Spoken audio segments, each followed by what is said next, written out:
suspect guys.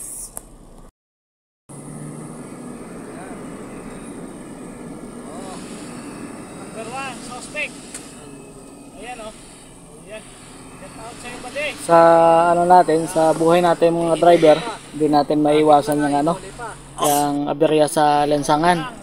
Kaya ang mapapayo ko lang dyan kunting ano lang tayo, dandahan, ingat. At syempre kailangan natin i-double check yung sasakyan bago tayo umalis.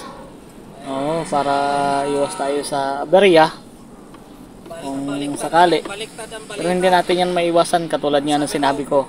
Hindi natin maiwasan yung aberya sa lansangan.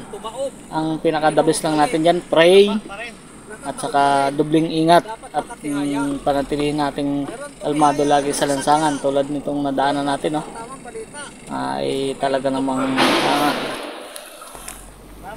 hindi natin alam yan dyan kung kahapon pa, kagabi. Ayan pangalawa. Shout out daw sa number 2. Ayan ang pangalawa. Ay tapos sa number 2. Mayroon pa number 3. ito, pangatlo. Nag-evacuate na. Ayan na. Nag-evacuate na. Nag-evacuate sila. Parang nagkaroon ng aberya yata. Ayan, nag-evacuate. Ang pinakamalupit yung susunod. Ayan Ayan, yung mga kargang precast binaba. Magaling na lang at binaba pala ng ng NLEX. Shout out sa inyo mga taga NLEX. Talagang inagapan nyo agad. Nasiraan siguro yun tapos re-repair. Bade! Tayo mga bade. Luwag-luwag. Luwag na. Araw-araw kahit ginagamit.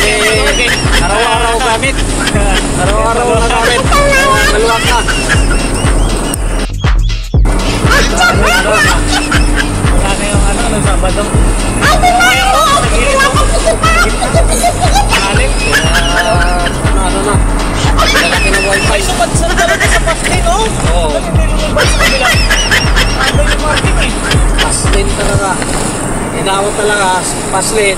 Inawat na. Siguro, ganyan na lang. Kala natin mga mga traffic. Bye-bye!